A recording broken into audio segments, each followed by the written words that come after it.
ਮੇਰਾ ਨਾਮ ਖੁਸ਼ੀ ਹੈ। ਮੇਰੀ ਉਮਰ 28 ਸਾਲ ਹੈ। ਦਿੱਲੀ ਦੀ ਝੁੱਗੀ ਝੌਂਪੜੀ 'ਚ ਰਹਿਣ ਵਾਲੀ ਮੁਮਤਾਜ਼ ਬੇਗਮ ਹੁਣ ਤੱਕ ਬਿਨਾਂ ਕਿਸੇ ਮਰਦ ਦੇ 20 ਬੱਚਿਆਂ ਨੂੰ ਜਨਮ ਦੇ ਚੁੱਕੀ ਹੈ। ਜੋ ਵੀ ਇਹਨਾਂ ਬੱਚਿਆਂ ਨੂੰ ਗੋਦ ਲੈਂਦਾ ਹੈ ਉਹ ਅਮੀਰ ਹੋ ਜਾਂਦਾ ਹੈ, ਪਰ ਮੁਮਤਾਜ਼ ਬੇਗਮ ਨੂੰ ਕਦੇ ਕਿਸੇ ਮਰਦ ਨੇ ਨਹੀਂ ਦੇਖਿਆ। ਇਸ ਪਿੱਛੇ ਦਾ ਰਾਜ ਜਾਣ ਕੇ ਤੁਹਾਡੀ ਰੂਹ ਕੰਬ ਜਾਵੇਗੀ। ਮੈਨੂੰ ਜ਼ਿੰਦਗੀ ਵਿੱਚ ਹਰ ਸੁੱਖ ਸੀ, ਧਨ ਦੌਲਤ ਇੱਜ਼ਤ ਦੁਨੀਆ ਵਿੱਚ ਉਹ ਕੋਈ ਚੀਜ਼ ਨਹੀਂ ਸੀ ਜੋ ਮੇਰੇ ਕੋਲ ਨਹੀਂ ਸੀ, ਪਰ ਉਹ ਚੀਜ਼ ਜੋ ਸੰਸਾਰ ਵਿੱਚ ਰੰਗ ਅਤੇ ਚਮਕ ਲਿਆਉਂਦੀ ਹੈ ਉਹ ਮੇਰੇ ਕੋਲ ਨਹੀਂ ਸੀ। ਮੇਰੇ ਕੋਈ ਬੱਚੇ ਨਹੀਂ ਸਨ। ਮੇਰੇ ਵਿਆਹ ਨੂੰ 8 ਸਾਲ ਹੋ ਗਏ ਸਨ ਅਤੇ ਮੈਂ ਅਜੇ ਬੇਔਲਾਦ ਸੀ। ਮੈਂ ਆਪਣੇ ਪਤੀ ਨੂੰ ਕਈ ਵਾਰ ਕਿਹਾ ਤੁਸੀਂ ਮੈਨੂੰ ਛੱਡ ਕੇ ਕਿਸੇ ਹੋਰ ਨਾਲ ਵਿਆਹ ਕਰਾ ਲਓ, ਪਰ ਉਹ ਮੈਨੂੰ ਬਹੁਤ ਪਿਆਰ ਕਰਦਾ ਸੀ। ਉਹ ਕਹਿੰਦਾ ਸੀ ਕਿ ਜੇ ਮੇਰੇ ਕੋਲ ਬੱਚਾ ਹੋਵੇਗਾ ਤਾਂ ਉਹ ਤੁਹਾਡੇ ਤੋਂ ਹੀ ਹੋਵੇਗਾ, ਪਰ ਮੈਂ ਤੁਹਾਨੂੰ ਛੱਡ ਕੇ ਕਿਸੇ ਹੋਰ ਨਾਲ ਵਿਆਹ ਨਹੀਂ ਕਰਾਂਗਾ। ਮੈਂ ਜੌਬ ਕਰਦੀ ਸੀ। ਮੇਰੇ ਪਤੀ ਦਾ ਆਪਣਾ ਕਾਰੋਬਾਰ ਸੀ। ਸਾਡੇ ਦੋਵਾਂ ਕੋਲ ਪੈਸੇ ਦੀ ਕੋਈ ਕਮੀ ਨਹੀਂ ਸੀ। ਮੈਂ ਆਪਣੇ ਪਤੀ ਨੂੰ ਕਿਸੇ ਹੋਰ ਦੇ ਬੱਚੇ ਨੂੰ ਗੋਦ ਲੈਣ ਲਈ ਕਿਹਾ ਸੀ, ਪਰ ਉਹ ਇਸ ਲਈ ਵੀ ਤਿਆਰ ਨਹੀਂ ਸੀ। ਉਸ ਵਿੱਚ ਕਿਸੇ ਹੋਰ ਦੇ ਬੱਚੇ ਨੂੰ ਪਾਲਣ ਦੀ ਹਿੰਮਤ ਨਹੀਂ ਸੀ। ਉਹ ਆਪਣੀ ਪਤਨੀ ਤੋਂ ਹੀ ਬੱਚਾ ਚਾਹੁੰਦਾ ਸੀ।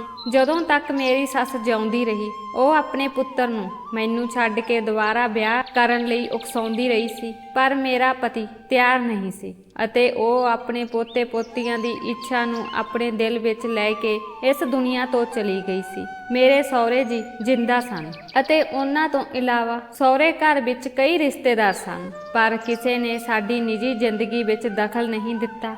ਮੇਰੇ ਪਤੀ ਨੇ ਸਾਰਿਆਂ ਨੂੰ ਕਿਹਾ ਸੀ ਕਿ ਜੇ ਕੋਈ ਮੇਰੀ ਪਤਨੀ ਨੂੰ ਔਲਾਦ ਨਾ ਹੋਣ ਦਾ ਤਾਨਾ ਮਾਰੇਗਾ ਮੇਰੇ ਤੋਂ ਬੁਰਾ ਕੋਈ ਨਹੀਂ ਹੋਵੇਗਾ। ਇਸੇ ਲਈ ਮੇਰੇ ਸਹੁਰਿਆਂ ਵੱਲੋਂ ਮੇਰੀ ਜ਼ਿੰਦਗੀ ਵਿੱਚ ਅਜੇ ਕੋਈ ਸਮੱਸਿਆ ਨਹੀਂ ਆਈ ਸੀ। ਮੇਰਾ ਨਾਮ ਖੁਸ਼ੀ ਹੈ ਅਤੇ ਮੈਂ ਦਿੱਲੀ ਤੋਂ ਹਾਂ। ਮੈਂ 4 ਭਰਾਵਾਂ ਦੀ ਇਕਲੌਤੀ ਭੈਣ ਸੀ। ਮੇਰੇ ਪਿਤਾ ਦਾ ਆਪਣਾ ਕਾਰੋਬਾਰ ਸੀ। ਮੈਂ ਆਪਣੇ ਮਾਪਿਆਂ ਦੇ ਪੱਖ ਤੋਂ ਵੀ ਅਮੀਰ ਸੀ। ਪਹਿਲਾਂ ਭਰਾਵਾਂ ਦਾ ਵਿਆਹ ਹੋਇਆ ਤੇ ਫਿਰ ਮੇਰਾ ਵਿਆਹ ਹੋ ਗਿਆ। ਹਾਲਾਂਕਿ ਮੇਰੇ ਭਰਾ ਪਹਿਲਾਂ ਆਪਣੀ ਭੈਣ ਦਾ ਫਰਜ਼ ਨਿਭਾਉਣਾ ਚਾਹੁੰਦੇ ਸਨ ਅਤੇ ਫਿਰ ਆਪਣਾ ਵਿਆਹ ਕਰਵਾਉਣਾ ਚਾਹੁੰਦੇ ਸਨ, ਪਰ ਮੰਮੀ ਡੈਡੀ ਨੂੰ ਮੇਰਾ ਵਿਆਹ ਕਰਵਾਉਣ ਦੀ ਇੰਨੀ ਜਲਦੀ ਨਹੀਂ ਸੀ। ਇਸ ਲਈ ਅਸੀਂ ਪਹਿਲਾਂ ਭਰਾਵਾਂ ਦਾ ਵਿਆਹ ਕਰ ਲਿਆ। ਮੇਰੇ ਭਰਾਵਾਂ ਦੇ ਵਿਆਹ ਤੋਂ 4 ਸਾਲ ਬਾਅਦ ਮੇਰਾ ਵਿਆਹ ਹੋਇਆ। ਉਦੋਂ ਤੱਕ ਮੈਂ ਭੂਆ ਵੀ ਬਣ ਚੁੱਕੀ ਸੀ। ਮੈਨੂੰ ਵਿਆਹ ਤੋਂ ਬਾਅਦ ਚਿੰਤਾ ਸੀ ਕਿ ਮੇਰੇ ਵੀ 3-4 ਸਾਲ ਲੰਘ ਜਾਣਗੇ, ਫਿਰ ਮੈਂ ਵੀ ਮਾਂ ਬਣਾਂਗੀ, ਪਰ ਅੱਜ 8 ਸਾਲ ਬਾਅਦ ਵੀ ਮੈਂ ਮਾਂ ਨਹੀਂ ਬਣ ਸਕੀ।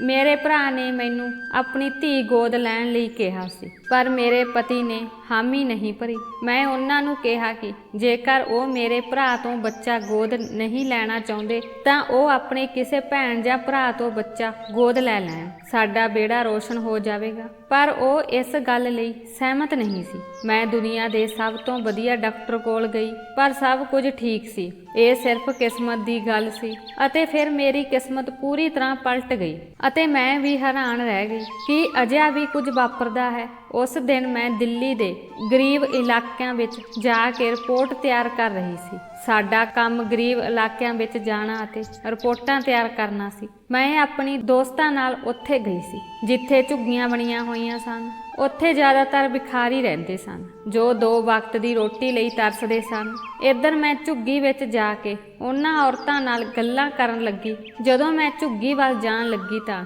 ਇੱਕ ਔਰਤ ਨੇ ਕਿਹਾ ਕਿ ਤੁਸੀਂ ਬਿਨਾਂ ਇਜਾਜ਼ਤ ਇਸ ਝੁੱਗੀ ਦੇ ਅੰਦਰ ਨਹੀਂ ਜਾ ਸਕਦੇ। ਮੈਂ ਹੈਰਾਨੀ ਨਾਲ ਪੁੱਛਿਆ ਇਜਾਜ਼ਤ? ਤਾਂ ਉਸਨੇ ਕਿਹਾ ਹਾਂ, ਇਸ ਝੁੱਗੀ ਵਿੱਚ ਇੱਕ ਔਰਤ ਰਹਿੰਦੀ ਹੈ। ਉਸ ਦਾ ਨਾਮ ਮੁਮਤਾਜ਼ ਬੇਗਮ ਹੈ। ਉਸ ਨੂੰ ਕਦੇ ਕਿਸੇ ਆਦਮੀ ਨੇ ਨਹੀਂ ਦੇਖਿਆ। ਮੈਨੂੰ ਥੋੜਾ ਹੈਰਾਨੀ ਹੋਈ ਕਿ ਝੁੱਗੀ ਝੌਂਪੜੀਆਂ ਵਿੱਚ ਰਹਿਣ ਵਾਲੀਆਂ ਔਰਤਾਂ ਵੀ ਇਸ ਤਰ੍ਹਾਂ ਰਹਿੰਦੀਆਂ ਹਨ। ਮੈਂ ਉਸ ਨੂੰ ਕਿਹਾ ਕਿ ਠੀਕ ਹੈ, ਮੈਂ ਇਕੱਲੀ ਅੰਦਰ ਜਾਵਾਂਗੀ। ਮੈਂ ਉਸ ਔਰਤ ਨਾਲ ਅੰਦਰ ਚਲੀ ਗਈ। ਉਹ ਝੌਂਪੜੀ ਅੰਦਰੋਂ ਬਹੁਤ ਸਾਫ਼ ਸੀ। ਇੱਕ ਔਰਤ ਮੰਜੀ ਉੱਤੇ ਬੈਠੀ ਸੀ। ਉਹ ਬਹੁਤ ਸੋਹਣੀ ਸੀ। ਉਹ ਮੇਰੇ ਤੋਂ 2 ਸਾਲ ਛੋਟੀ ਹੋ ਸਕਦੀ ਹੈ। ਔਰਤ ਨੇ ਕਿਹਾ ਕਿ ਮੁਮਤਾਜ਼ ਬੇਗਮ, ਇਹ ਔਰਤ ਤੁਹਾਨੂੰ ਮਿਲਣ ਆਈ ਹੈ। ਉਸਨੇ ਅੱਖਾਂ ਬੰਦ ਕਰਕੇ ਕਿਹਾ ਕਿ ਉਸ ਔਰਤ ਦਾ ਵੀ ਬੱਚਾ ਨਹੀਂ ਹੈ। ਮੈਂ ਦੰਗ ਰਹਿ ਗਈ, ਕਿਉਂਕਿ ਉਸ ਨੂੰ ਕਿਵੇਂ ਪਤਾ ਲੱਗਾ ਕਿ ਮੇਰੇ ਕੋਈ ਬੱਚਾ ਨਹੀਂ ਹੈ। ਔਰਤ ਕਹਿਣ ਲੱਗੀ ਕਿ ਨਹੀਂ, ਇਹ ਤਾਂ ਸਰਕਾਰ ਤਰਫੋਂ ਆਈ ਹੈ। ਕੁਝ ਸਵਾਲ ਪੁੱਛਣ ਤੋਂ ਬਾਅਦ ਮੁਮਤਾਜ਼ ਬੇਗਮ ਨਾਂ ਦੀ ਔਰਤ ਨੇ ਸਾਨੂੰ ਹੱਥ ਦੇ ਇਸ਼ਾਰੇ ਨਾਲ ਚਲੇ ਜਾਣ ਲਈ ਕਿਹਾ ਕਿ ਉਹ ਫਿਲਹਾਲ ਗੱਲ ਨਹੀਂ ਕਰ ਸਕਦੀ। ਮੈਂ ਉਸ ਔਰਤ ਨਾਲ ਬਾਹਰ ਆ ਗਈ ਅਤੇ ਪੁੱਛਿਆ ਕਿ ਉਹ ਕੀ ਪੜ੍ਹ ਰਹੀ ਸੀ ਅਤੇ ਉਹ ਕੀ ਕਰਦੀ ਹੈ। ਤਾਂ ਉਹ ਕਹਿਣ ਲੱਗੀ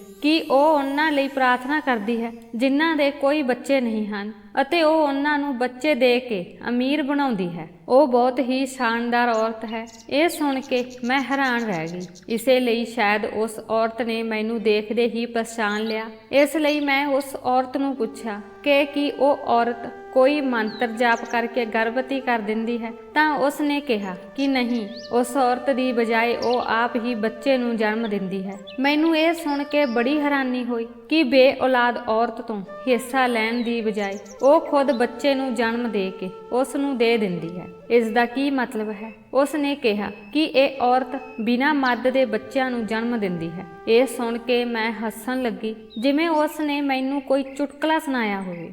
ਮਰਦ ਤੋਂ ਬਿਨਾਂ ਬੱਚੇ ਕਿਵੇਂ ਪੈਦਾ ਹੋ ਸਕਦੇ ਹਨ? ਮੈਂ ਉਸ ਨੂੰ ਕਿਹਾ ਕਿ ਭੈਣ, ਇਹ ਸਾਰੀਆਂ ਗੱਲਾਂ ਧੋਖਾ ਹਨ ਕਿ ਇੱਕ ਬੱਚਾ ਪਿਤਾ ਤੋਂ ਬਿਨਾਂ ਪੈਦਾ ਹੋਇਆ ਹੋਵੇ। ਇਹ ਕੇਵਲ ਸੰਭਵ ਹੀ ਨਹੀਂ, ਸਗੋਂ ਅਸੰਭਵ ਹੈ। ਔਰਤ ਕੰਨਾਂ ਤੇ ਹੱਥ ਰੱਖ ਕੇ ਕਹਿਣ ਲੱਗੀ, ਭੈਣ ਜੀ, ਮੁਮਤਾਜ਼ ਬੇਗਮ ਨੂੰ ਧੋਖੇਬਾਜ਼ ਨਾ ਕਹੋ।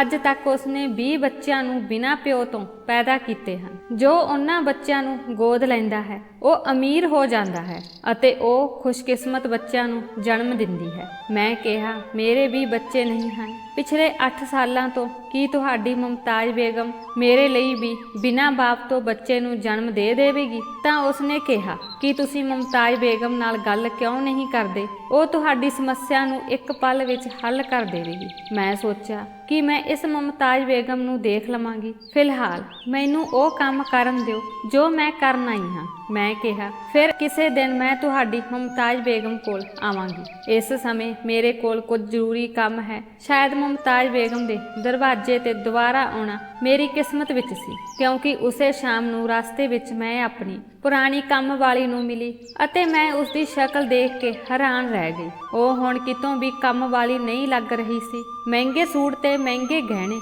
ਦੇਖ ਕੇ ਮੈਂ ਹੈਰਾਨ ਹੋ ਕੇ ਉਸ ਨੂੰ ਪੁੱਛਿਆ, ਰੌਣਕ, ਇਹ ਤੂੰ ਹੀ ਹੈ ਨਾ? ਇੰਨਾ ਬਦਲਾ ਕਿਵੇਂ ਆਇਆ? ਉਸ ਨੇ ਕਿਹਾ, ਦੀਦੀ, ਜੇਕਰ ਮੈਂ ਤੁਹਾਨੂੰ ਦੱਸਾਂ ਤਾਂ ਤੁਸੀਂ ਵਿਸ਼ਵਾਸ ਨਹੀਂ ਕਰੋਗੇ। ਤੁਸੀਂ ਕਹੋਗੇ ਕਿ ਮੈਂ ਕਿਸ ਤਰ੍ਹਾਂ ਦੀ ਅਣਪੜ੍ਹ ਗੱਲ ਕਰ ਰਹੀ ਹਾਂ। ਮੈਂ ਕਿਹਾ, ਮੈਂ ਕੁਝ ਨਹੀਂ ਕਹਿੰਦੀ, ਹੁਣ ਮੈਨੂੰ ਸਾਰੀ ਗੱਲ ਦੱਸੋ। ਉਹ ਮੈਨੂੰ ਆਪਣੇ ਘਰ ਲੈ ਆਈ। ਉਸ ਦਾ ਘਰ ਦੇਖ ਕੇ ਮੈਂ ਲਗਭਗ ਬੇਹੋਸ਼ ਹੋ ਗਈ ਸੀ। ਉਹ ਇੰਨੀ ਗਰੀਬ ਸੀ ਕਿ ਉਸ ਨੂੰ 2 ਵਕਤ ਦੀ ਰੋਟੀ ਮਿਲਣੀ ਬਹੁਤ ਔਖੀ ਸੀ। ਉਸ ਦੇ ਘਰ ਵਿੱਚ ਸਮਾਨ ਨਾਮ ਦੀ ਕੋਈ ਚੀਜ਼ ਨਹੀਂ ਸੀ ਅਤੇ ਹੁਣ ਉਸ ਦੇ ਘਰ ਦਾ ਸਾਰਾ ਰੂਪ ਹੀ ਬਦਲ ਗਿਆ ਸੀ। ਉਸ ਦਾ ਸਾਰਾ ਘਰ ਸਮਾਨ ਨਾਲ ਭਰਿਆ ਹੋਇਆ ਸੀ। ਘਰ ਦੀ ਮੂਰਤ ਵੀ ਕੀਤੀ ਗਈ ਸੀ। ਜਦੋਂ ਉਹ ਘਰ ਦਾ ਕੰਮ ਕਰਦੀ ਸੀ ਤਾਂ ਉਸ ਦਾ ਪਤੀ ਇੱਧਰ-ਉੱਧਰ ਘੁੰਮਦਾ ਰਹਿੰਦਾ ਸੀ। ਤਾਂ ਉਸ ਦੇ ਹਾਲਤ ਇੰਨੀ ਜਲਦੀ ਕਿਵੇਂ ਬਦਲ ਗਏ ਸਨ? ਮੈਂ ਕਿਹਾ, ਰੌਣਕ, ਤੈਨੂੰ ਖਜ਼ਾਨਾ ਕਿੱਥੋਂ ਮਿਲ ਗਿਆ? ਉਹ ਅੰਦਰ ਗਈ ਅਤੇ ਇੱਕ ਸੁੰਦਰ ਬੱਚੇ ਨੂੰ ਆਪਣੀ ਗੋਦੀ ਵਿੱਚ ਲੈ ਕੇ ਬਾਹਰ ਆਈ ਅਤੇ ਕਹਿਣ ਲੱਗੀ ਕਿ ਭੈਣ, ਮੈਨੂੰ ਇਹ ਸਭ ਇਸ ਬੱਚੇ ਕਰਕੇ ਮਿਲਿਆ ਹੈ। ਜਦੋਂ ਤੋਂ ਮੈਂ ਇਸ ਬੱਚੇ ਨੂੰ ਗੋਦ ਲਿਆ ਹੈ, ਅਸੀਂ ਅਮੀਰ ਹੋ ਗਏ ਹਾਂ। ਉਹ ਬਹੁਤ ਖੁਸ਼ਕਿਸਮਤ ਬੱਚਾ ਹੈ। ਜਦੋਂ ਮੈਂ ਉਸ ਨੂੰ ਪੁੱਛਿਆ ਕਿ ਇਹ ਬੱਚਾ ਤੂੰ ਕਿੱਥੋਂ ਗੋਦ ਲਿਆ ਹੈ, ਤਾਂ ਉਸਨੇ ਕਿਹਾ, ਇੱਕ ਔਰਤ ਉਹਨਾਂ ਝੁੱਗੀਆਂ ਵਿੱਚੋਂ ਇੱਕ ਵਿੱਚ ਰਹਿੰਦੀ ਹੈ। ਉਸ ਨੇ ਇਸ ਬੱਚੇ ਨੂੰ ਬਿਨਾਂ ਬਾਪ ਤੋਂ ਜਨਮ ਦਿੱਤਾ, ਇਸ ਲਈ ਅਸੀਂ ਇਹ ਬੱਚਾ ਉੱਥੋਂ ਗੋਦ ਲਿਆ ਹੈ। ਮੈਂ ਹੈਰਾਨ ਹੋ ਕੇ ਪੁੱਛਿਆ ਕਿ ਤੂੰ ਉਹ ਮੁਮਤਾਜ਼ ਬੇਗਮ ਦੀ ਗੱਲ ਕਰ ਰਹੀ ਹੈ? ਉਹ ਵੀ ਹੈਰਾਨ ਰਹਿ ਗਈ ਅਤੇ ਪੁੱਛਿਆ ਕਿ ਤੁਸੀਂ ਉਸ ਨੂੰ ਕਿਵੇਂ ਜਾਣਦੇ ਹੋ? ਫਿਰ ਉਸ ਦੀ ਤਾਰੀਫ ਆਕਾਸ਼ ਧਰਤੀ ਵਾਂਗ ਕਰਨ ਲੱਗੀ ਤੇ ਕਹਿਣ ਲੱਗੀ, ਦੀਦੀ, ਉਹ ਝੁੱਗੀ ਝੌਂਪੜੀ ਵਿੱਚ ਰਹਿੰਦੀ ਹੈ। ਉਹ ਖੁਦ ਇੰਨੀ ਗਰੀਬ ਹੈ ਕਿ ਉਹ ਦੂਜੇ ਗਰੀਬਾਂ ਦਾ ਦੁੱਖ ਨਹੀਂ ਦੇਖ ਸਕਦੀ। ਉਹ ਬਿਨਾਂ ਪਿਤਾ ਦੇ ਬੱਚੇ ਨੂੰ ਜਨਮ ਦਿੰਦੀ ਹੈ ਕਿਉਂਕਿ ਕਿਸੇ ਵੀ ਆਦਮੀ ਤੇ ਉਸ ਨੇ ਕਦੇ ਨਜ਼ਰ ਨਹੀਂ ਰੱਖੀ। ਉਸ ਤੋਂ ਪੈਦਾ ਹੋਏ ਬੱਚੇ ਨੂੰ ਗੋਦ ਲੈਣ ਵਾਲੇ ਗਰੀਬ ਲੋਕ ਅਮੀਰ ਹੋ ਜਾਂਦੇ ਹਨ, ਜਿਵੇਂ ਮੈਂ ਉਸ ਦਿਨ ਤੋਂ ਅਮੀਰ ਬਣ ਗਈ ਹਾਂ। ਜਦੋਂ ਤੋਂ ਮੈਂ ਇਸ ਬੱਚੇ ਨੂੰ ਗੋਦ ਲੈ ਕੇ ਘਰ ਆਈ ਹਾਂ, ਉਸੇ ਰਾਤ ਕਿਸੇ ਨੇ ਕਰੰਸੀ ਨੋਟਾਂ ਨਾਲ ਭਰਿਆ ਬੈਗ ਸਾਡੇ ਘਰ ਸੁੱਟ ਦਿੱਤਾ। ਉੱਥੇ ਇੱਕ ਕਾਗਜ਼ ਵੀ ਸੀ ਜਿਸ ਤੇ ਲਿਖਿਆ ਸੀ ਕਿ ਇਹ ਬੱਚਾ ਖੁਸ਼ਕਿਸਮਤ ਹੈ, ਹਮੇਸ਼ਾ ਇਸ ਦੀ ਸੰਭਾਲ ਕਰੋ। ਭੈਣ ਜੀ, ਉਸ ਦਿਨ ਤੋਂ ਸਾਡੇ ਹਾਲਾਤ ਬਦਲ ਗਏ। ਹੁਣ ਮੈਂ ਬਹੁਤ ਖੁਸ਼ ਹਾਂ। ਮੇਰਾ ਮਨ ਉਸ ਦੀ ਹਰ ਗੱਲ ਮੰਨਣ ਲਈ ਤਿਆਰ ਸੀ, ਸਿਵਾਏ ਇਸ ਗੱਲ ਦੇ ਕਿ ਔਰਤ ਮਰਦ ਤੋਂ ਬਿਨਾਂ ਬੱਚੇ ਨੂੰ ਜਨਮ ਦਿੰਦੀ ਹੈ। ਅਜਿਹਾ ਹੋਣਾ ਅਸੰਭਵ ਸੀ। ਕੁਝ ਹੋਰ ਜ਼ਰੂਰ ਸੀ। ਮੇਰਾ ਉਸ ਮੁਮਤਾਜ਼ ਬੇਗਮ ਕੋਲ ਜਾਣ ਦਾ ਕੋਈ ਇਰਾਦਾ ਨਹੀਂ ਸੀ, ਪਰ ਰੌਣਕ ਦੀ ਇਹ ਕਹਾਣੀ ਸੁਣ ਕੇ ਮੈਂ ਫੈਸਲਾ ਕੀਤਾ ਕਿ ਮੈਨੂੰ ਇਹ ਰਾਜ਼ ਖੋਲ੍ਹਣਾ ਪਵੇਗਾ ਕਿ ਉਹ ਬੱਚਿਆਂ ਨੂੰ ਕਿਵੇਂ ਜਨਮ ਦਿੰਦੀ ਹੈ। ਜੇ ਕਿਸੇ ਆਦਮੀ ਨੇ ਉਸ ਨੂੰ ਕਦੇ ਦੇਖਿਆ ਹੀ ਨਹੀਂ ਹੈ ਤਾਂ ਇਹ ਕਿਵੇਂ ਸੰਭਵ ਹੋ ਸਕਦਾ ਹੈ। ਅਗਲੇ ਦਿਨ ਮੈਂ ਮੁਮਤਾਜ਼ ਬੇਗਮ ਦੀ ਝੁੱਗੀ ਵਿੱਚ ਚਲੀ ਗਈ। ਉਹ ਮੈਨੂੰ ਝੁੱਗੀ ਝੌਂਪੜੀ ਵਾਲੀ ਨਹੀਂ ਲੱਗਦੀ ਸੀ। ਉਹ ਬਹੁਤ ਸੋਹਣੀ ਔਰਤ ਸੀ। ਮੈਂ ਕਿਹਾ, ਮੇਰੇ ਬੱਚੇ ਨਹੀਂ ਹਨ। ਉਸ ਨੇ ਕਿਹਾ, ਮੈਨੂੰ ਪਤਾ ਹੈ ਕਿ ਤੁਹਾਡੇ ਵਿਆਹ ਨੂੰ 8 ਸਾਲ ਹੋ ਗਏ ਹਨ ਅਤੇ ਤੁਹਾਨੂੰ ਬੱਚਾ ਨਾ ਹੋਣ ਦਾ ਦੁੱਖ ਹੈ। ਉਸ ਦੀ ਗੱਲ ਸੁਣ ਕੇ ਮੈਂ ਹੈਰਾਨ ਰਹਿ ਗਈ ਕਿ ਉਸ ਨੂੰ ਇਹ ਗੱਲ ਕਿਵੇਂ ਪਤਾ ਲੱਗ ਗਈ। ਇਹ ਤਾਂ ਸਾਡੇ ਕਰੀਬੀ ਲੋਕ ਹੀ ਜਾਣਦੇ ਸਨ। ਉਸ ਨੇ ਹੱਸਦੇ ਹੋਏ ਕਿਹਾ ਕਿ ਮੈਂ ਇਹ ਜਾਣਦੀ ਹਾਂ ਜੋ ਤੁਸੀਂ ਵੀ ਨਹੀਂ ਜਾਣਦੇ। ਉਸ ਨੇ ਕਿਹਾ, ਆਪਣੇ ਪਤੀ ਤੇ ਨਜ਼ਰ ਰੱਖੋ, ਤੁਹਾਨੂੰ ਸਭ ਕੁਝ ਪਤਾ ਲੱਗ ਜਾਵੇਗਾ। ਮੈਂ ਕਿਹਾ, ਤੁਸੀਂ ਬੱਚਿਆਂ ਨੂੰ ਕਿਵੇਂ ਜਨਮ ਦਿੰਦੇ ਹੋ? ਮੈਨੂੰ ਵੀ ਬੱਚਾ ਚਾਹੀਦਾ ਹੈ। ਇਸ ਲਈ ਉਸ ਨੇ ਕਿਹਾ ਕਿ ਮੈਂ ਅਮੀਰਾਂ ਲਈ ਬੱਚੇ ਪੈਦਾ ਨਹੀਂ ਕਰਦੀ। ਜਿਨ੍ਹਾਂ ਬੱਚਿਆਂ ਨੂੰ ਮੈਂ ਜਨਮ ਦਿੰਦੀ ਹਾਂ ਉਹ ਖੁਸ਼ਕਿਸਮਤ ਹੁੰਦੇ ਹਨ। ਅਮੀਰ ਲੋਕ ਪਹਿਲਾਂ ਹੀ ਖੁਸ਼ਕਿਸਮਤ ਹੁੰਦੇ ਹਨ। ਉਹਨਾਂ ਕੋਲ ਪੈਸੇ ਦੀ ਕੋਈ ਕਮੀ ਨਹੀਂ ਹੁੰਦੀ ਹੈ। ਮੈਂ ਉੱਥੋਂ ਉੱਠ ਕੇ ਬਾਹਰ ਆ ਗਈ। ਪਤਾ ਨਹੀਂ ਕਿਉਂ ਉਸ ਔਰਤ ਦੀਆਂ ਗੱਲਾਂ ਮੈਨੂੰ ਹਜਮ ਨਹੀਂ ਹੋ ਰਹੀਆਂ ਸਨ। ਉਹ ਮੈਨੂੰ ਦੱਸ ਰਹੀ ਸੀ ਕਿ ਮੈਂ ਬਹੁਤ ਅਜੀਬ ਮਹਿਸੂਸ ਕਰ ਰਹੀ ਸੀ ਕਿਉਂਕਿ ਮੈਂ ਪੜ੍ਹੀ ਲਿਖੀ ਸੀ ਅਤੇ ਉਸ ਦਾ ਰਾਜ਼ ਜਾਣ ਸਕਦੀ ਸੀ। ਉਸ ਦੇ ਬੱਚਿਆਂ ਦਾ ਪਿਤਾ ਕੌਣ ਹੈ? ਜਦੋਂ ਮੈਂ ਉਦਾਸ ਹੋ ਕੇ ਉਸ ਝੁੱਗੀ ਵਿੱਚੋਂ ਬਾਹਰ ਆਈ ਤਾਂ ਮੈਂ ਦੇਖਿਆ ਕਿ ਮੇਰੇ ਸਕੂਲ ਦੀ ਇੱਕ ਦੋਸਤ ਸਾਹਮਣੇ ਤੋਂ ਤੁਰ ਕੇ ਆ ਰਹੀ ਸੀ। ਜਦੋਂ ਮੈਂ ਪੁੱਛਿਆ ਕਿ ਤੁਸੀਂ ਇੱਥੇ ਹੋ ਤਾਂ ਉਸਨੇ ਕਿਹਾ, ਹਾਂ, ਇੱਥੇ ਇੱਕ ਝੁੱਗੀ ਵਿੱਚ ਇੱਕ ਔਰਤ ਰਹਿੰਦੀ ਹੈ। ਮੈਂ ਸੁਣਿਆ ਹੈ ਕਿ ਉਹ ਬਹੁਤ ਚੰਗੀ ਹੈ, ਬੱਚਿਆਂ ਨੂੰ ਜਨਮ ਦਿੰਦੀ ਹੈ। ਜੇਕਰ ਕੋਈ ਉਸਦੇ ਬੱਚੇ ਗੋਦ ਲੈਂਦਾ ਹੈ ਤਾਂ ਉਹ ਅਮੀਰ ਹੋ ਜਾਂਦਾ ਹੈ। ਕੀ ਤੁਸੀਂ ਜਾਣਦੇ ਹੋ ਕਿ ਮੇਰੇ ਘਰ ਦੇ ਹਾਲਾਤ ਕਿੰਨੇ ਖਰਾਬ ਹਨ? ਮੈਂ ਕਿੰਨੀ ਚਿੰਤਤ ਹਾਂ। ਇਸ ਲਈ ਮੈਂ ਉਸ ਤੋਂ ਬੱਚਾ ਲੈਣ ਆਈ ਹਾਂ। ਉਹ ਦੋਸਤ ਉਸੇ ਝੁੱਗੀ ਦੇ ਅੰਦਰ ਚਲੀ ਗਈ। ਮੈਂ ਫੈਸਲਾ ਕੀਤਾ ਕਿ ਮੈਨੂੰ ਇਸ ਝੁੱਗੀ ਵਾਲੀ ਔਰਤ ਤੇ ਨਜ਼ਰ ਰੱਖਣੀ ਪਵੇਗੀ। ਉਹ ਕੀ ਕਰਦੀ ਹੈ, ਕਿੱਥੇ ਜਾਂਦੀ ਹੈ, ਕਿਸ ਨੂੰ ਮਿਲਦੀ ਹੈ। ਮੈਂ ਮੁਮਤਾਜ਼ ਬੇਗਮ ਦੀ ਝੌਂਪੜੀ ਦੇ ਸਾਹਮਣੇ ਰਹਿੰਦੇ ਇੱਕ ਲੜਕੇ ਨੂੰ ਕੁਝ ਪੈਸੇ ਦਿੱਤੇ ਅਤੇ ਉਸ ਨੂੰ ਕਿਹਾ ਕਿ ਉਸ ਨੇ ਮੈਨੂੰ ਮੁਮਤਾਜ਼ ਬੇਗਮ ਦੀ ਹਰ ਹਰਕਤ ਦੀ ਸੂਚਨਾ ਦੇਣੀ ਹੈ। ਪੈਸੇ ਦੇ ਲਾਲਚ ਕਾਰਨ ਲੜਕਾ ਮੰਨ ਗਿਆ। ਉਸ ਕੋਲ ਇੱਕ ਬਟਨਾਂ ਵਾਲਾ ਫੋਨ ਸੀ ਜਿਸ ਕਾਰਨ ਉਹ ਸਿਰਫ ਮੈਨੂੰ ਕਾਲ ਕਰ ਸਕਦਾ ਸੀ, ਕੋਈ ਤਸਵੀਰ ਜਾਂ ਵੀਡੀਓ ਨਹੀਂ ਲੈ ਸਕਦਾ ਸੀ। 2 ਦਿਨਾਂ ਬਾਅਦ ਲੜਕੇ ਨੇ ਫੋਨ ਕਰਕੇ ਕਿਹਾ, ਵੱਡੀ ਮੈਡਮ ਮੁਮਤਾਜ਼ ਬੇਗਮ ਜੋ ਕਿ ਸਾਹਮਣੇ ਝੁੱਗੀ ਵਿੱਚ ਰਹਿੰਦੀ ਹੈ, ਚਾਦਰ ਪਾ ਕੇ ਘਰੋਂ ਬਾਹਰ ਨਿਕਲੀ ਹੈ, ਕਿਤੇ ਜਾ ਰਹੀ ਹੈ। ਮੈਂ ਤੁਰੰਤ ਉਸ ਨੂੰ ਕਿਹਾ ਕਿ ਤੂੰ ਉਸ ਦਾ ਪਿੱਛਾ ਕਰ ਅਤੇ ਵੇਖ ਕਿ ਉਹ ਕਿੱਥੇ ਜਾਂਦੀ ਹੈ। ਕੁਝ ਦੇਰ ਬਾਅਦ ਉਸ ਨੇ ਜੋ ਪਤਾ ਮੈਨੂੰ ਦਿੱਤਾ, ਉਸ ਨੂੰ ਜਾਣ ਕੇ ਮੇਰੇ ਪੈਰਾਂ ਹੇਠੋਂ ਜ਼ਮੀਨ ਨਿਕਲ ਗਈ। ਇਹ ਇੱਕ ਜਾਣੇ ਪਛਾਣੇ ਨੌਕਰਾਂ ਦਾ ਘਰ ਸੀ ਜਿੱਥੇ ਬੰਦੇ ਨੂੰ ਜਾਣ ਵੀ ਨਹੀਂ ਦਿੱਤਾ ਜਾਂਦਾ। ਮੈਂ ਉਸ ਸਮੇਂ ਆਪਣੀ ਡਿਊਟੀ ਤੇ ਸੀ, ਨਹੀਂ ਤਾਂ ਮੈਂ ਖੁਦ ਉਸ ਦੇ ਪਿੱਛੇ ਚਲੀ ਜਾਂਦੀ। ਸਵਾਲ ਇਹ ਸੀ ਕਿ ਉਸ ਨੂੰ ਅੰਦਰ ਜਾਣ ਦੀ ਇਜਾਜ਼ਤ ਕਿਵੇਂ ਮਿਲੀ। ਉਹ ਬਹੁਤ ਉੱਚੇ ਲੋਕ ਸਨ। ਇੱਕ ਪਾਸੇ ਉਹ ਝੁੱਗੀ ਝੌਂਪੜੀ ਵਿੱਚ ਰਹਿੰਦੀ ਸੀ ਅਤੇ ਦੂਜੇ ਪਾਸੇ ਉਸ ਦੇ ਅਜੇ ਅਮੀਰ ਲੋਕਾਂ ਨਾਲ ਸੰਬੰਧ ਸਨ। ਇਹ ਕਿਵੇਂ ਸੰਭਵ ਹੋ ਸਕਦਾ ਸੀ? ਮੈਨੂੰ ਦਾਲ ਵਿੱਚ ਕੁਝ ਕਾਲਾ ਲੱਗਦਾ ਸੀ। ਅਗਲੇ ਦਿਨ ਮੈਨੂੰ ਦਫ਼ਤਰ ਤੋਂ ਛੁੱਟੀ ਮਿਲੀ ਸੀ ਅਤੇ ਮੈਂ ਆਰਾਮ ਨਾਲ ਘਰ ਬੈਠੀ ਸੀ ਜਦੋਂ ਇਸ ਲੜਕੇ ਨੇ ਫੋਨ ਕੀਤਾ ਅਤੇ ਕਿਹਾ ਕਿ ਮੈਡਮ, ਇਹ ਮੁਮਤਾਜ਼ ਬੇਗਮ ਬੀਤੀ ਰਾਤ ਤੋਂ ਇਸ ਘਰ ਵਿੱਚ ਹੀ ਹੈ, ਅਜੇ ਤੱਕ ਵਾਪਸ ਨਹੀਂ ਆਈ। ਜਦੋਂ ਮੈਂ ਮੇਨ ਗੇਟ ਵਾਲੇ ਚੌਕੀਦਾਰ ਨੂੰ ਪੁੱਛਿਆ ਤਾਂ ਮੈਨੂੰ ਪਤਾ ਲੱਗਾ ਕਿ ਉਹ ਪਹਿਲਾਂ ਵੀ ਉੱਥੇ ਜਾਂਦੀ ਸੀ। ਉਹ ਬੰਗਲੇ ਵਾਲੀ ਮੈਡਮ ਦੇ ਪੈਰ ਘੁੱਟਣ ਜਾਂਦੀ ਹੈ। ਸ਼ਾਇਦ ਇਹ ਕੋਈ ਕੁਝ ਕਹਾਣੀ ਸੀ, ਕੋਈ ਹੋਰ ਮਾਮਲਾ ਸੀ ਅਤੇ ਉਹ ਕਿਸੇ ਹੋਰ ਮਕਸਦ ਲਈ ਉੱਥੇ ਗਈ ਹੋਵੇਗੀ। ਮੈਂ ਕਾਰ ਲੈ ਕੇ ਉਸ ਲੜਕੇ ਦੇ ਦੱਸੇ ਪਤੇ ਤੇ ਪਹੁੰਚ ਗਈ। ਮੈਂ ਕਾਰ ਤੋਂ ਥੋੜੀ ਦੂਰ ਤੇ ਖੜੀ ਹੋ ਗਈ ਸੀ। ਮੇਰੇ ਅੰਦਾਜ਼ੇ ਮੁਤਾਬਕ ਮੁਮਤਾਜ਼ ਬੇਗਮ ਨੂੰ ਹੁਣ ਤੱਕ ਬੰਗਲੇ ਤੋਂ ਬਾਹਰ ਆ ਜਾਣਾ ਚਾਹੀਦਾ ਸੀ। ਮੈਂ 1 ਘੰਟਾ ਇੰਤਜ਼ਾਰ ਕਰਨ ਤੋਂ ਬਾਅਦ ਉਸ ਨੂੰ ਬਾਹਰ ਆਉਂਦੀ ਦੇਖੀ ਅਤੇ ਕਾਫੀ ਦੂਰ ਆ ਕੇ ਰਿਕਸ਼ੇ ਵਿੱਚ ਬੈਠ ਗਈ। ਮੈਂ ਆਪਣੀ ਕਾਰ ਉਸ ਦੇ ਰਿਕਸ਼ੇ ਪਿੱਛੇ ਲਾ ਲਈ। ਫਿਰ ਗੱਡੀ ਚਲਾਉਂਦੇ ਹੋਏ ਮੈਂ ਆਪਣੀ ਦੋਸਤ ਨੂੰ ਪੁੱਛਿਆ ਕਿ ਤੁਸੀਂ ਇਸ ਝੁੱਗੀ ਵਾਲੀ ਔਰਤ ਕੋਲ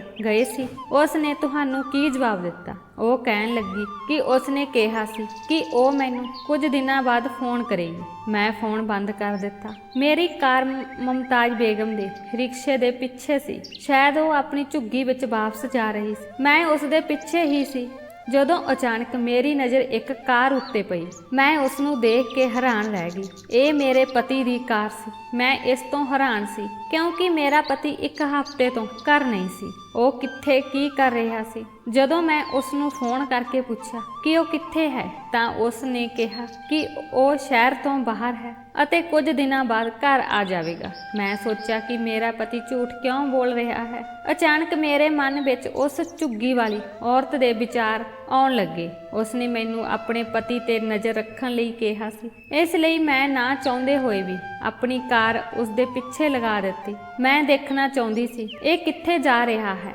ਉਸਨੇ ਮੇਰੇ ਕੋਲ ਝੂਠ ਕਿਉਂ ਬੋਲਿਆ? ਸਾਡੇ 8 ਸਾਲਾਂ ਦੇ ਵਿਆਹੁਤਾ ਜੀਵਨ ਵਿੱਚ ਮੈਂ ਕਦੇ ਵੀ ਆਪਣੇ ਪਤੀ ਤੇ ਸ਼ੱਕ ਨਹੀਂ ਕੀਤਾ ਸੀ।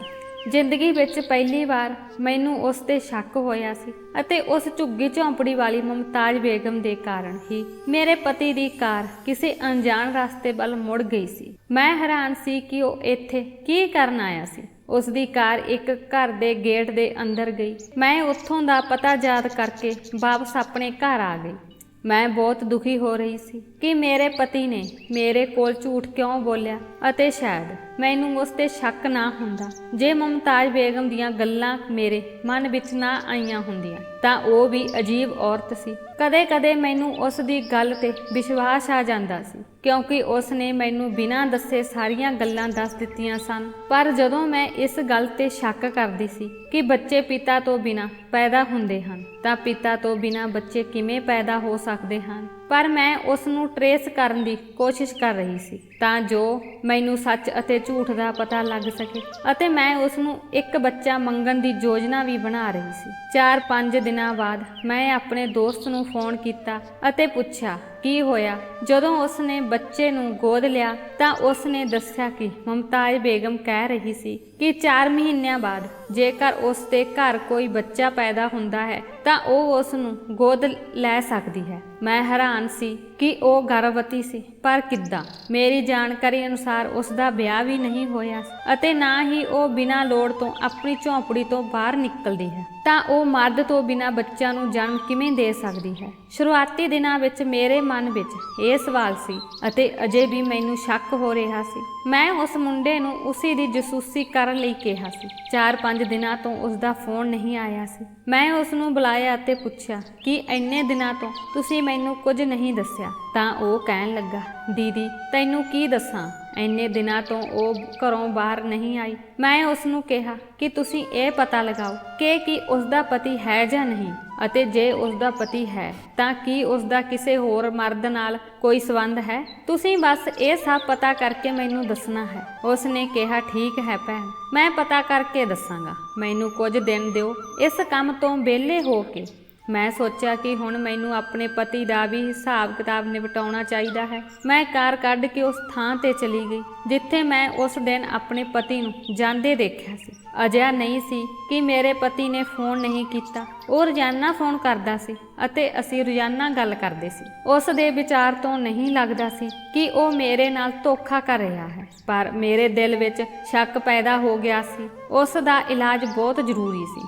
ਮੈਂ ਉਸੇ ਗੇਟ ਤੇ ਕਾਰ ਰੋਕ ਕੇ ਦਰਵਾਜ਼ਾ ਖੜਕਾਇਆ। ਇੱਕ ਚੌਕੀਦਾਰ ਨੇ ਦਰਵਾਜ਼ਾ ਖੋਲ੍ਹਿਆ। ਮੈਂ ਉਸ ਨੂੰ ਪੁੱਛਿਆ ਕਿ ਇਹ ਕਿਸ ਦਾ ਘਰ ਹੈ। ਇਸ ਲਈ ਉਸਨੇ ਮੇਰੇ ਪਤੀ ਦਾ ਨਾਮ ਲਿਆ ਅਤੇ ਕਿਹਾ ਕਿ ਇਹ ਇਆਨ ਸਾਹਿਬ ਦਾ ਘਰ ਹੈ। ਮੈਂ ਉਸ ਨੂੰ ਕਿਹਾ ਕਿ ਮੈਂ ਉਸਦੇ ਦੋਸਤ ਦੀ ਪਤਨੀ ਹਾਂ ਤਾਂ ਉਸਨੇ ਮੈਨੂੰ ਅੰਦਰ ਜਾਣ ਦਿੱਤਾ। ਮੈਂ ਸਮਝ ਗਈ ਸੀ ਕਿ ਮੈਨੂੰ ਅੰਦਰ ਕੀ ਦੇਖਣ ਨੂੰ ਮਿਲੇਗਾ। ਜਦੋਂ ਮੈਂ ਘਰ ਦੇ ਅੰਦਰ ਗਈ ਤਾਂ ਮੈਂ ਕੁਝ ਅਜਿਹਾ ਦੇਖਿਆ ਜਿਸ ਨੇ ਮੇਰੀ ਦੁਨੀਆ ਨੂੰ ਹਿਲਾ ਕੇ ਰੱਖ ਦਿੱਤਾ। ਮੇਰੇ ਪਤੀ ਸਾਹਮਣੇ ਕੁੜੀ ਤੇ ਬੱਚੇ ਨਾਲ ਬੈਠ ਕੇ ਖਾਣਾ ਖਾ ਰਿਹਾ ਸੀ। ਇਹ ਉਸ ਦੀ ਪਤਨੀ ਅਤੇ ਬੱਚਾ ਹੋਵੇਗਾ। ਮੈਂ ਬੜੇ ਉਦਾਸੀ ਨਾਲ ਉਸ ਨੂੰ ਬੁਲਾਇਆ। ਉਹ ਮੈਨੂੰ ਦੇਖ ਕੇ ਬਹੁਤ ਹੈਰਾਨ ਹੋਇਆ। ਉਸ ਨੂੰ ਉਮੀਦ ਨਹੀਂ ਸੀ ਕਿ ਮੈਂ ਅਚਾਨਕ ਉਸ ਦੇ ਸਾਹਮਣੇ ਇਸ ਤਰ੍ਹਾਂ ਪੇਸ਼ ਹੋਵਾਂਗੀ ਅਤੇ ਸਭ ਕੁਝ ਜਾਣ ਲਵਾਂਗੀ। ਫਿਰ ਵੀ ਮੈਂ ਆਸ ਨਾਲ ਪੁੱਛਿਆ, ਇਹ ਕੌਣ ਹੈ? ਉਸ ਨੇ ਸ਼ਰਮ ਨਾਲ ਕਿਹਾ ਕਿ ਇਹ ਮੇਰੀ ਪਤਨੀ ਹੈ। ਮੇਰਾ ਉਸ ਨਾਲ 6 ਸਾਲ ਪਹਿਲਾਂ ਵਿਆਹ ਹੋਇਆ ਸੀ। ਮੈਂ ਝੱਟ ਘਰ ਨੂੰ ਭੱਜੀ। ਮੈਨੂੰ ਬਹੁਤ ਦੁੱਖ ਹੋ ਰਿਹਾ ਸੀ। ਉਸ ਨੂੰ ਮੇਰੇ ਨਾਲ ਇਸ ਤਰ੍ਹਾਂ ਧੋਖਾ ਨਹੀਂ ਕਰਨਾ ਚਾਹੀਦਾ ਸੀ। ਉਹ ਮੈਨੂੰ ਦੱਸ ਸਕਦਾ ਸੀ। ਉਸਨੇ ਅਜਿਹਾ ਨਹੀਂ ਕਰਨਾ ਸੀ। ਮੈਂ ਸਾਰੀ ਰਾਤ ਰੋਂਦੀ ਰਹੀ। ਨਾ ਦਿਨ ਦਾ ਹੋਸ਼ ਰਿਹਾ ਨਾ ਰਾਤ ਦਾ। ਮੈਂ ਸਵੇਰੇ ਕੰਮ ਤੇ ਵੀ ਨਹੀਂ ਜਾਂਦੀ ਸੀ। ਮੈਂ ਇਸ ਗੱਲ ਤੋਂ ਹੈਰਾਨ ਸੀ ਕਿ ਉਹ 6 ਸਾਲਾਂ ਤੋਂ ਵਿਆਹਿਆ ਹੋਇਆ ਸੀ ਅਤੇ 6 ਸਾਲਾਂ ਤੋਂ ਮੇਰੇ ਨਾਲ ਧੋਖਾ ਕਰ ਰਿਹਾ ਸੀ। ਮੈਨੂੰ ਕੁਝ ਨਹੀਂ ਪਤਾ ਸੀ ਅਤੇ ਝੁੱਗੀ ਝੌਂਪੜੀ ਵਿੱਚ ਰਹਿਣ ਵਾਲੀ ਮੁਮਤਾਜ਼ ਬੇਗਮ ਨੇ ਉਹ ਭੇਦ ਕਿਵੇਂ ਜਾਣੇ ਜੋ ਮੈਂ ਨਹੀਂ ਜਾਣਦੀ ਸੀ। ਮੈਂ ਸੋਚਿਆ ਮੈਂ ਜਾ ਕੇ ਉਸ ਨੂੰ ਪੁੱਛਾਂ। ਮੈਂ ਝੱਟ ਕਾਰ ਕੱਢ ਕੇ ਦੁਪਹਿਰ 12 ਵਜੇ ਉਸ ਦੇ ਇਲਾਕੇ ਵਿੱਚ ਪਹੁੰਚ ਗਈ। ਮੈਂ ਉਸ ਦੀ ਝੌਂਪੜੀ ਤੋਂ ਥੋੜੀ ਦੂਰ ਸੀ। ਜਦੋਂ ਮੈਂ ਉਸ ਨੂੰ ਘਰੋਂ ਬਾਹਰ ਨਿਕਲਦੇ ਦੇਖਿਆ ਤਾਂ ਉਹ ਪੂਰੀ ਤਰ੍ਹਾਂ ਢਕੀ ਹੋਈ ਸੀ, ਇਸ ਲਈ ਉਹ ਕਿਤੇ ਜਾ ਰਹੀ ਸੀ। ਮੈਂ ਇਹ ਵੇਖਣ ਲਈ ਆਲੇ ਦੁਆਲੇ ਦੇਖਿਆ ਕਿ ਉਹ ਲੜਕਾ ਕਿੱਥੇ ਹੈ ਜਿਸ ਨੂੰ ਮੈਂ ਉਸ ਦੀ ਜਸੂਸੀ ਕਰਨ ਲਈ ਭੇਜਿਆ ਸੀ। ਇਸ ਲਈ ਮੈਨੂੰ ਉਸ ਦੇ ਪਿੱਛੇ ਜਾਣਾ ਪਿਆ ਕਿ ਅੱਜ ਮੈਂ ਉਸ ਦੇ ਭੇਤ ਨੂੰ ਜਾਣ ਕੇ ਰਹਾਂਗੀ। ਉਹ ਉੱਥੋਂ ਪੈਦਲ ਸੜਕ ਤੇ ਆਈ ਅਤੇ ਉਹ ਆ ਕੇ ਰਿਕਸ਼ੇ ਵਿੱਚ ਬੈਠ ਗਈ। ਮੈਂ ਵੀ ਤੁਰੰਤ ਆਪਣੀ ਕਾਰ ਉਸ ਦੇ ਰਿਕਸ਼ੇ ਦੇ ਪਿੱਛੇ ਲਾ ਲਈ। ਮੈਨੂੰ ਉਸ ਮੁੰਡੇ ਦੀ ਲਾਪਰਵਾਹੀ ਤੇ ਬਹੁਤ ਗੁੱਸਾ ਆਇਆ। ਪਤਾ ਨਹੀਂ ਉਹ ਕਿੱਥੇ ਸੀ। ਜੇ ਮੈਂ ਇਤਫਾਕ ਨਾਲ ਇੱਥੇ ਨਾ ਆਈ ਹੁੰਦੀ ਤਾਂ ਮੈਨੂੰ ਪਤਾ ਹੀ ਨਹੀਂ ਸੀ ਲੱਗਣਾ। 1 ਘੰਟੇ ਬਾਅਦ ਰਿਕਸ਼ਾ ਬਹੁਤ ਵੱਡੇ ਮਹਿਲ ਕੋਲ ਰੁਕਿਆ। ਮੈਂ ਬਹੁਤ ਹੈਰਾਨ ਸੀ। ਉਹ ਪਹਿਲਾਂ ਵੀ ਇਸ ਤਰ੍ਹਾਂ ਦੇ ਮਹਿਲ ਵਿੱਚ ਗਈ ਸੀ। ਪਤਾ ਨਹੀਂ ਇਹਨੇ ਵੱਡੇ ਲੋਕਾਂ ਦੇ ਘਰ ਉਹ ਕੀ ਕਰਦੀ ਸੀ। ਪਤਾ ਨਹੀਂ ਇਹਨਾਂ ਲੋਕਾਂ ਨਾਲ ਉਸ ਦਾ ਕੀ ਰਿਸ਼ਤਾ ਸੀ। ਉਹ ਅੰਦਰ ਚਲੀ ਗਈ। 10 ਮਿੰਟਾਂ ਬਾਅਦ ਮੈਂ ਵੀ ਆਪਣੀ ਕਾਰ ਤੋਂ ਹੇਠਾਂ ਉਤਰ ਕੇ ਅੰਦਰ ਜਾਣ ਲੱਗੀ, ਪਰ ਚੌਕੀਦਾਰ ਨੇ ਮੈਨੂੰ ਰੋਕ ਲਿਆ। ਮੈਂ ਉਸ ਨੂੰ ਕਿਹਾ ਕਿ ਇਹ ਮੈਡਮ ਜੋ ਅੰਦਰ ਗਈ ਹੈ, ਮੈਂ ਉਹਨਾਂ ਦੇ ਨਾਲ ਹਾਂ।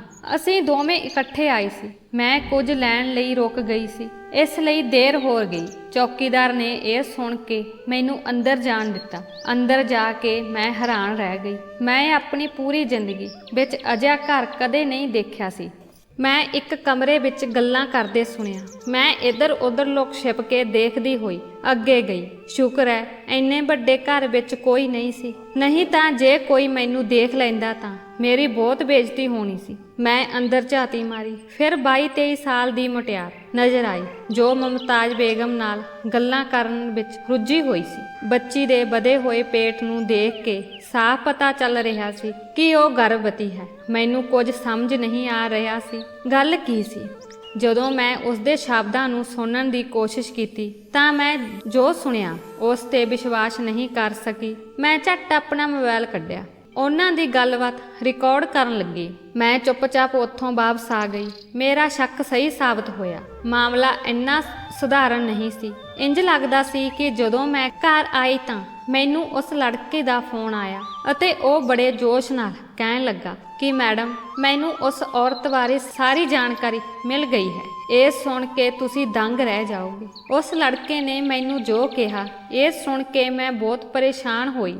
ਮੈਂ ਬਹੁਤ ਹੈਰਾਨ ਹੋਈ। ਇਹੋ ਜਿਹੀਆਂ ਗੱਲਾਂ ਜੋ ਸੁਣ ਕੇ ਮੈਂ ਉਦਾਸ ਹੋ ਗਈ। ਹੁਣ ਮੈਂ ਸਬਰ ਨਹੀਂ ਕਰ ਸਕਦੀ ਸੀ ਅਤੇ ਨਾ ਹੀ ਮੈਂ ਹੋਰ ਲੋਕਾਂ ਨੂੰ ਮੂਰਖ ਬਣਦੇ ਦੇਖ ਸਕਦੀ ਸੀ। ਮੈਂ ਮੁੰਡੇ ਨੂੰ ਕਿਹਾ ਕਿ ਇਹ ਕਿਸ ਨੂੰ ਨਾ ਦੱਸਣਾ। ਮੈਂ ਸ਼ਾਮ ਨੂੰ ਉਸ ਦੀ ਝੌਂਪੜੀ ਵਿੱਚ ਗਈ। ਉਹ ਉੱਥੇ ਆਮ ਵਾਂਗ ਬੈਠੀ ਸੀ। ਜਿਵੇਂ ਹੀ ਮੈਂ ਅੰਦਰ ਗਈ ਮੈਂ ਉਸ ਨੂੰ ਕਿਹਾ ਕਿ ਤੁਹਾਨੂੰ ਸ਼ਰਮ ਮਹਿਸੂਸ ਕਰਨੀ ਚਾਹੀਦੀ ਹੈ। ਇੱਕ ਪਵਿੱਤਰ ਅਤੇ ਨੇਕ ਔਰਤ ਹੋਣ ਦਾ ਦਿਖਾਵਾ ਕਰ ਰਹੇ ਹੋ। ਮੈਂ ਤੁਹਾਡੇ ਬਾਰੇ ਸਭ ਕੁਝ ਪਤਾ ਲਗਾ ਲਿਆ ਹੈ। ਤੁਸੀਂ ਕੀ ਕਰ ਰਹੇ ਹੋ? ਤੁਸੀਂ ਮਾਸੂਮ ਅਤੇ ਗਰੀਬ ਲੋਕਾਂ ਨੂੰ ਵੱਡੇ ਅਤੇ ਅਮੀਰ ਲੋਕਾਂ ਦੇ ਬੱਚੇ ਦੇ ਕੇ ਕਹਿ ਰਹੇ ਹੋ ਕਿ ਤੁਸੀਂ ਉਸ ਬੱਚੇ ਨੂੰ ਜਨਮ ਦਿੱਤਾ ਹੈ ਅਤੇ ਉਹ ਵੀ ਬਿਨਾਂ ਬਾਪ ਦੇ। ਉਹ ਇਹ ਸੁਣ ਕੇ ਡਰ ਗਈ ਅਤੇ ਪੁੱਛਿਆ, ਤੁਹਾਨੂੰ ਕਿਵੇਂ ਪਤਾ ਲੱਗਾ? ਮੈਂ ਕਿਹਾ, ਬਿਹਤਰ ਹੋਵੇਗਾ ਕਿ ਤੁਸੀਂ ਆਪ ਹੀ ਆਪਣੀ ਸਾਰੀ ਕਹਾਣੀ ਸੁਣਾ ਦਿਓ। ਮੁਮਤਾਜ਼ ਬੇਗਮ ਨੇ ਆਪਣੀ ਕਹਾਣੀ ਸੁਣਾਉਣੀ ਸ਼ੁਰੂ ਕੀਤੀ ਅਤੇ ਉਸਨੇ ਕਿਹਾ ਕਿ ਮੈਂ ਅਨਾਥ ਆਸ਼ਰਮ ਵਿੱਚ ਅੱਖਾਂ ਖੋਲੀਆਂ ਸਨ। ਮੈਂ ਵੀ ਉਹਨਾਂ ਬੱਚਿਆਂ ਵਿੱਚੋਂ ਇੱਕ ਸੀ ਜਿਨ੍ਹਾਂ ਦੇ ਮਾਪੇ ਉਹਨਾਂ ਨੂੰ ਕਿਤੇ ਛੱਡ ਜਾਂਦੇ ਹਨ ਅਤੇ ਕੋਈ ਦਿਆਲੂ ਵਿਅਕਤੀ ਉਹਨਾਂ ਨੂੰ ਚੁੱਕ ਕੇ ਅਨਾਥ ਆਸ਼ਰਮ ਵਿੱਚ ਭੇਜ ਦਿੰਦਾ ਹੈ। ਮੇਰੀ ਵੀ ਅਜਿਹੀ ਹੀ ਕਹਾਣੀ ਸੀ। ਮੈਨੂੰ ਨਹੀਂ ਪਤਾ ਸੀ ਕਿ ਮੇਰੇ ਮਾਤਾ ਪਿਤਾ ਕੌਣ ਸਨ ਜਿਨ੍ਹਾਂ ਨੇ ਮੈਨੂੰ ਜਨਮ ਲੈਂਦੇ ਹੀ ਸੁੱਟ ਦਿੱਤਾ ਸੀ। ਮੈਂ ਬਹੁਤ ਪਿਆਰੀ ਸੀ, ਇਸ ਕਰਕੇ ਸਾਰੇ ਮੈਨੂੰ ਪਰੀ ਪਰੀ ਕਹਿੰਦੇ ਸਨ ਅਤੇ ਮੇਰੇ ਜਨਮ ਸਰਟੀਫਿਕੇਟ ਤੇ ਵੀ ਮੇਰਾ ਨਾਮ ਪਰੀ ਲਿਖਿਆ ਗਿਆ। ਜਿਨ੍ਹਾਂ ਲੋਕਾਂ ਦੇ ਕੋਈ ਬੱਚੇ ਨਹੀਂ ਸਨ। ਉਹ ਅਕਸਰ ਅਨਾਥ ਆਸ਼ਰਮ ਵਿੱਚ ਆਉਂਦੇ ਸਨ ਅਤੇ ਬੱਚੇ ਨੂੰ ਪਸੰਦ ਕਰਕੇ ਆਪਣੇ ਘਰ ਲੈ ਜਾਂਦੇ ਸਨ। ਮੈਂ ਬਹੁਤ ਪਿਆਰੀ ਸੀ, ਇਸ ਲਈ ਜਿਨ੍ਹਾਂ ਦੇ ਬੱਚੇ ਨਹੀਂ ਸਨ ਉਹ ਮੈਨੂੰ ਲੈਣ ਆਉਂਦੇ ਸਨ, ਪਰ ਅਨਾਥ ਆਸ਼ਰਮ ਦੀ ਇੰਚਾਰਜ ਮੈਨੂੰ ਕਿਸੇ ਨੂੰ ਨਹੀਂ ਦਿੰਦੀ ਸੀ। ਉਸਨੇ ਮੈਨੂੰ ਆਪਣੀ ਧੀ ਬਣਾ ਲਿਆ ਸੀ। ਉਹ ਉੱਥੇ ਹੀ ਰਹਿੰਦੀ ਸੀ ਅਤੇ ਮੈਂ ਵੀ ਉਸਦੇ ਨਾਲ ਰਹਿੰਦੀ ਸੀ। ਉਸਦੇ ਕਮਰੇ ਵਿੱਚ ਹੀ ਸੌਂਦੀ ਸੀ। ਮੈਂ ਉੱਥੇ ਖੁਸ਼ ਸੀ, ਪਰ ਮੈਨੂੰ ਨਹੀਂ ਪਤਾ ਸੀ ਕਿ ਕਿਸਮਤ ਮੇਰੇ ਨਾਲ ਕੀ ਖੇਡ ਖੇਡਣ ਜਾ ਰਹੀ ਸੀ। ਮੈਂ 17 ਸਾਲਾਂ ਦੀ ਸੀ ਅਤੇ ਮੈਂ ਆਪਣੇ ਹੀ ਘਰ ਵਿੱਚ ਇੰਚਾਰਜ ਨਾਲ ਰਹਿੰਦੀ ਸੀ। ਇੱਕ ਦਿਨ ਕਿਸੇ ਨੇ ਇੱਕ ਬੱਚੇ ਨੂੰ ਅਨਾਥ ਆਸ਼ਰਮ ਦੇ ਬੂਹੇ ਤੇ ਛੱਡ ਦਿੱਤਾ। ਜਦੋਂ ਮੈਂ ਉਸ ਨੂੰ ਦੇਖਿਆ, ਮੈਂ ਉਸ ਨੂੰ ਘਰ ਲੈ ਆਈ। ਇਸ ਲਈ ਇੱਕ ਪਰਚੀ ਵੀ ਲਿਖੀ ਹੋਈ ਸੀ ਕਿ ਮੈਂ ਇਸ ਬੱਚੇ ਨੂੰ ਘਰ ਵਿੱਚ ਨਹੀਂ ਰੱਖ ਸਕਦੀ। ਤੁਸੀਂ ਲੋਕ ਇਸ ਨੂੰ ਪਾਲ ਲਓ। ਯਕੀਨਨ ਉਹ ਬੱਚਾ ਕਿਸੇ ਅਪਰਾਧ ਦੀ ਨਿਸ਼ਾਨੀ ਸੀ। ਜਦੋਂ ਉਹ ਕੁੜੀ ਚਲੀ ਗਈ ਸੀ, ਫਿਰ ਜਦੋਂ ਇੰਚਾਰਜ ਨੂੰ ਪਤਾ ਲੱਗਾ ਕਿ ਇੱਥੇ ਇੱਕ ਅਮੀਰ ਪਰਿਵਾਰ ਦੇ ਲੋਕ ਹਨ ਜੋ ਬਹੁਤ ਅਮੀਰ ਸਨ, ਉਸ ਦੇ ਘਰ ਕੋਈ ਬੱਚੇ ਨਹੀਂ ਸਨ। ਅਨਾਥ ਆਸ਼ਰਮ ਦੇ ਇੰਚਾਰਜ ਨੇ ਦੱਸਿਆ ਕਿ ਇਹ ਮੇਰਾ ਦੋਤਾ ਹੈ, ਮੇਰੀ ਧੀ ਦਾ ਬੇਟਾ। ਮੈਂ ਆਪਣੀ ਧੀ ਦਾ ਵਿਆਹ ਬਹੁਤ ਛੋਟੀ ਉਮਰ ਵਿੱਚ ਕਰਵਾ ਦਿੱਤਾ ਸੀ, ਇਸੇ ਲਈ ਉਹ ਇਸ ਤਰ੍ਹਾਂ ਦੇ ਹਨ। ਉਹਨਾਂ ਨੇ ਮੇਰੇ ਨਾਮ ਤੇ ਬੱਚੇ ਦੇਣੇ ਸ਼ੁਰੂ ਕਰ ਦਿੱਤੇ ਅਤੇ ਉਹ ਉਹਨਾਂ ਨੂੰ ਮੋਟੀਆਂ ਰਕਮਾਂ ਦਿੰਦੇ ਸਨ। ਮੈਂ ਸਭ ਕੁਝ ਸਮਝ ਰਹੀ ਸੀ, ਪਰ ਕੁਝ ਨਹੀਂ ਕਰ ਸਕਦੀ ਸੀ। ਮੈਂ ਜਦੋਂ 21 ਸਾਲ ਦੀ ਹੋ ਗਈ ਤਾਂ ਮੈਂ ਘਰੋਂ ਭੱਜ ਕੇ ਝੁੱਗੀ ਝੌਂਪੜੀ ਵਾਲੇ ਨਾਲ ਵਿਆਹ ਕਰ ਲਿਆ। ਜਦੋਂ ਮੈਂ ਆਪਣੇ ਪਹਿਲੇ ਬੱਚੇ ਨੂੰ ਜਨਮ ਦਿੱਤਾ ਤਾਂ ਮੇਰੇ ਮਨ ਵਿੱਚ ਇਹ ਗੱਲ ਆਈ ਕਿ ਮੈਨੂੰ ਵੀ ਆਪਣਾ ਕਾਰੋਬਾਰ ਸ਼ੁਰੂ ਕਰ ਦੇਣਾ ਚਾਹੀਦਾ ਹੈ। ਮੈਨੂੰ ਪਤਾ ਸੀ ਕਿ ਇੰਨਾ ਵੱਡੇ ਲੋਕਾਂ ਦੇ ਬੱਚੇ ਬਹੁਤ ਵਿਗੜਦੇ ਹਨ ਅਤੇ ਅਕਸਰ ਬੁਰੀ ਸੰਗਤ ਵਿੱਚ ਪੈ ਜਾਂਦੇ ਹਨ। ਉਹ ਆਪਣੇ ਅਪਰਾਧ ਦੇ ਨਿਸ਼ਾਨ ਤੋਂ ਛੁਟਕਾਰਾ ਪਾਉਣ ਲਈ ਕੁਝ ਵੀ ਕਰਨ ਲਈ ਤਿਆਰ ਹੁੰਦੇ ਹਨ। ਦੂਜੇ ਪਾਸੇ ਕੁਝ ਬੇਔਲਾਦ ਲੋਕਾਂ ਨੂੰ ਵੀ ਲਾਭ ਮਿਲਦਾ ਹੈ। ਮੇਰੀ ਯੋਜਨਾ ਸੁਣ ਕੇ ਮੇਰੇ ਪਤੀ ਨੇ ਮੈਨੂੰ ਛੱਡ ਦਿੱਤਾ। ਉਸਨੇ ਮੈਨੂੰ ਤਲਾਕ ਦੇ ਦਿੱਤਾ। ਉਸਨੇ ਕਿਹਾ ਕਿ ਮੈਂ ਬੇਸ਼ੱਕ ਗਰੀਬ ਹਾਂ, ਪਰ ਮੈਨੂੰ ਇੱਜ਼ਤ ਨਾਲ ਰਹਿਣਾ ਪਸੰਦ ਹੈ। ਮੈਂ ਕੋਈ ਗਲਤ ਕੰਮ ਨਹੀਂ ਕਰ ਸਕਦਾ। ਮੈਂ ਅਮੀਰ ਲੋਕਾਂ ਤੋਂ 2 ਕਰੋੜ ਰੁਪਏ ਉਹਨਾਂ ਦਾ ਅਪਰਾਧ ਛੁਪਾਉਣ ਲਈ ਲੈ ਲੈਂਦੀ ਸੀ। ਫਿਰ ਮੈਂ ਸਾਰਿਆਂ ਨੂੰ ਕਹਿੰਦੀ ਸੀ ਕਿ ਮੈਂ ਬਿਨਾਂ ਬਾਪ ਤੋਂ ਬੱਚੇ ਨੂੰ ਜਨਮ ਦਿੰਦੀ ਹਾਂ ਅਤੇ ਜੋ ਉਸ ਨੂੰ ਗੋਦ ਲੈਣਗੇ ਉਹ ਅਮੀਰ ਹੋ ਜਾਣਗੇ। ਗਰੀਬ ਲੋਕ ਲਾਲਚ ਦੇ ਮਾਰੇ ਲੈ ਜਾਂਦੇ ਸੀ। ਮੈਂ ਉਹਨਾਂ ਦੇ ਘਰ 20 ਲੱਖ ਰੁਪਏ ਸੁੱਟਦੀ ਸੀ ਅਤੇ ਉਹ ਸੋਚਦੇ ਸਨ ਕਿ ਬੱਚਾ ਬਹੁਤ ਖੁਸ਼ਕਿਸਮਤ ਹੈ। ਇਸ ਲਈ ਇਸ ਤਰ੍ਹਾਂ ਅਮੀਰ ਕੁੜੀਆਂ ਨੂੰ ਵੀ ਕੋਈ ਇਤਰਾਜ਼ ਨਹੀਂ ਹੁੰਦਾ ਸੀ, ਸਗੋਂ ਉਹ ਇਸ ਗੱਲੋਂ ਸੰਤੁਸ਼ਟ ਰਹਿੰਦੀਆਂ ਸਨ ਕਿ ਉਹਨਾਂ ਦਾ ਬੱਚਾ ਚੰਗੇ ਪਰਿਵਾਰ ਵਿੱਚ ਗਿਆ ਹੈ ਅਤੇ ਉਸ ਦੀ ਚੰਗੀ ਪਰਵਰਿਸ਼ ਹੋ ਰਹੀ ਹੈ। ਮੈਂ ਉਸ ਕੁੜੀ ਦੇ ਘਰ ਵੀ ਗਈ ਸੀ। ਉਹ ਆਪਣੇ ਬੱਚੇ ਨੂੰ ਵੀ ਦੇਣਾ ਚਾਹੁੰਦੀ ਹੈ ਕਿਉਂਕਿ ਉਸਨੇ ਗਲਤੀ ਕੀਤੀ ਸੀ। ਉਸ ਲੜਕੇ ਨੇ ਮੈਨੂੰ ਇਹ ਵੀ ਦੱਸਿਆ ਕਿ ਮੁਮਤਾਜ਼ ਬੇਗਮ ਦਾ ਪਹਿਲਾ ਵਿਆਹ ਹੋਇਆ ਅਤੇ ਫਿਰ ਤਲਾਕ ਹੋ ਗਿਆ। ਮੁਮਤਾਜ਼ ਬੇਗਮ ਪਲਾਨਿੰਗ ਨਾਲ ਗਰੀਬ ਲੋਕਾਂ ਨੂੰ ਮੂਰਖ ਬਣਾ ਰਹੀ ਹੈ। ਮੈਂ ਆਪਣੀ ਆਖਰੀ ਉਲਝਣ ਪੁੱਛੀ ਕਿ ਇਹ ਦੱਸੋ ਤੁਹਾਨੂੰ ਮੇਰੇ ਪਤੀ ਬਾਰੇ ਕਿਵੇਂ ਪਤਾ ਲੱਗਾ? ਤਾਂ ਉਸ ਨੇ ਕਿਹਾ ਕਿ ਜੇਕਰ ਮੈਨੂੰ ਕਿਸੇ ਤੋਂ ਕੋਈ ਖਤਰਾ ਹੁੰਦਾ ਹੈ ਤਾਂ ਮੈਂ ਉਸ ਬਾਰੇ ਪਹਿਲਾਂ ਹੀ ਜਾਣਕਾਰੀ ਲੈ ਲੈਂਦੀ ਹਾਂ। ਜਦੋਂ ਮੈਂ ਤੁਹਾਡੇ ਬਾਰੇ ਪੁੱਛਿਆ ਤਾਂ ਮੈਨੂੰ ਪਤਾ ਲੱਗਾ ਕਿ ਤੁਹਾਡਾ ਪਤੀ ਪਹਿਲਾਂ ਹੀ ਵਿਆਹਿਆ ਹੋਇਆ ਹੈ। ਮੈਂ ਪੁਲਿਸ ਨੂੰ ਬੁਲਾਇਆ ਅਤੇ ਮੁਮਤਾਜ਼ ਬੇਗਮ ਨੂੰ ਪੁਲਿਸ ਦੇ ਹਵਾਲੇ ਕਰ ਦਿੱਤਾ। ਮੈਂ ਆਪਣੇ ਪਤੀ ਨੂੰ ਮਾਫ ਕਰ ਦਿੱਤਾ ਕਿਉਂਕਿ ਮੈਂ ਉਸ ਨੂੰ ਇੰਨੇ ਸਾਲਾਂ ਬਾਅਦ ਛੱਡ ਨਹੀਂ ਸਕਦੀ ਸੀ। ਮੈਨੂੰ ਮੇਰੇ ਨੇਕ ਇਰਾਦੇ ਦਾ ਨਤੀਜਾ ਇਸ ਤਰ੍ਹਾਂ ਮਿਲਿਆ ਕਿ ਮੇਰੀ ਸੌਤਨ ਨੇ ਆਪਣੇ ਦੂਜੇ ਬੱਚੇ ਨੂੰ ਮੇਰੀ ਗੋਦੀ ਵਿੱਚ ਪਾ ਦਿੱਤਾ। ਦੋਸਤੋ, ਮੈਨੂੰ ਉਮੀਦ ਹੈ ਕਿ ਤੁਹਾਨੂੰ ਸਾਡੀ ਕਹਾਣੀ ਪਸੰਦ ਆਈ ਹੋਵੇਗੀ। ਜੇਕਰ ਤੁਹਾਨੂੰ ਕਹਾਣੀ ਚੰਗੀ ਲੱਗੀ ਤਾਂ ਵੀਡੀਓ ਨੂੰ ਲਾਈਕ ਕਰਨਾ, ਚੈਨਲ ਨੂੰ ਸਬਸਕ੍ਰਾਈਬ ਕਰਨਾ ਅਤੇ ਆਪਣੇ ਦੋਸਤਾਂ ਨਾਲ ਸ਼ੇਅਰ ਕਰਨਾ। ਧੰਨਵਾਦ।